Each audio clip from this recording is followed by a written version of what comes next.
Hello, everyone. Welcome back. I'm CC Broadus from the Auxiliary Gate Podcast. He's Dan Cronin, FBG, FatBallGuyRacing.com. And we're going to talk about a Kentucky Derby long shot contender that we both think has a big chance on the first Saturday in May. We're talking about the Puma, a son of Essential Quality out of a declaration of war mare. Essential Quality, you may know, won the Kentucky Derby, or excuse me, finished fourth in the Kentucky Derby, won the Belmont Stakes, won the Travers, eventually finished third in the Breeders' Cup Classic. Declaration of War finished second, I believe, in the Breeders' Cup Classic as well. That's a mile and a quarter. I don't think there's any reason to doubt this horse's chances of getting 10 furlongs in the first Saturday in May. What do you think, Dan? No, I agree. His breeding screams it. After watching him run his first time, I was kind of wondering, but then afterwards, I was like, nah, this horse, all he's got that burst, that 3 to 4 furlong burst. They just got to time it right, and I think he can be right there. This horse basically walks in the same footsteps as the 2023 Kentucky Derby winner Mage. Same connections. Gustavo Delgado is the trainer. Javier Castellano rode the Mage in 2023. He was a big price that day. Really came to hand on that first Saturday in May after a narrow defeat at the hands of Forte in that Florida Derby. Of course, Forte was scratched the week of that year's Kentucky Derby. That probably helped helped Mage's chances. Yep. But I'm going to throw up a video here of that year's Florida Derby in addition to this year's Florida Derby, and you're going to see this stretch drive. They're basically the same early move.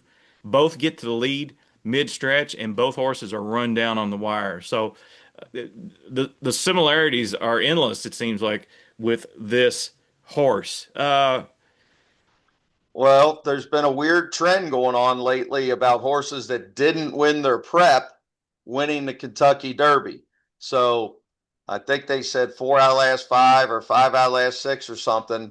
So the fact that he lost by a nose might actually help him with that trend. But I think further than that is for the people that don't follow me, I do a bunch of numbers every year. And if you're not at that minimum number, I will not consider you. And other than Mind That Bird and Rich Strike, I mean, it's going on 30 years. It's like 26, 27 out of 30 years. The horses have had these numbers that has won the Derby. So you got to have at least 100 buyer number unless you only had 2 preps. So the Pumas had 4 preps from January 1 on. That is really weird. Not a lot of horses have 4 preps. There's only 2 of them in this entire race that have had 4 preps. So that's a little strange, but horses have won off of that. So it's not a throwout. He just didn't have any seasoning as a 2-year-old. That's all out the window now. That used to be a big deal. It's not anymore. But you still got to be able to run fast enough. If you've run 4 races from January 1 to the first Saturday of May, you have to have already proven that you're fast enough. Well, he's already proven it. 100 number, 100 Briz, 100 Buyer, a 5 1/4 Rag are fast enough to win the Kentucky Derby. Now, will the Buyer and Briz somehow end up 105 if he wins? Of course, they're going to do that. They're not going to give him 100, but that doesn't mean he actually ran any faster. But the 5 1/4 Rag is proof in the pudding that that number is legitimately fast enough to win the Kentucky Derby almost every year. Last year, it would have been the favorite. This year, he's going to probably be in that 12 to 1 range, unless somebody gets scratched to the top 4 or 5 horses. And barring him drawing the 1 hole or even the 2 hole, I think he's an absolute legit contender. And I love horses that the further they go, the higher the number goes. And so when he went a mile 16th, it was a 94. When he went 7 furlongs, it was an 86. When he went a mile and an eighth, it was 100. So every time he goes further, he's getting faster. And that's a huge thing when you're adding another furlong. And I think Castellano is going to make an early move. He always makes an early move. So I look for this horse to be making the first run of Renegade, of Chief Wallaby, of Commandment, barring him getting in trouble. I think you're going to hear Travis Stone screaming the Puma on the turn, and that's usually a good thing in the Kentucky Derby. Speaking of his past performances, his running lines, his company lines, are basically a who's who of this year's Kentucky Derby. He was second to Chief Wallaby on debut. He was third in the Sam F. Davis behind Renegade, who will be maybe the post time favorite. He Yep. won the Tampa Bay Derby over Further Ado, who will likely be the second or third choice in the Derby.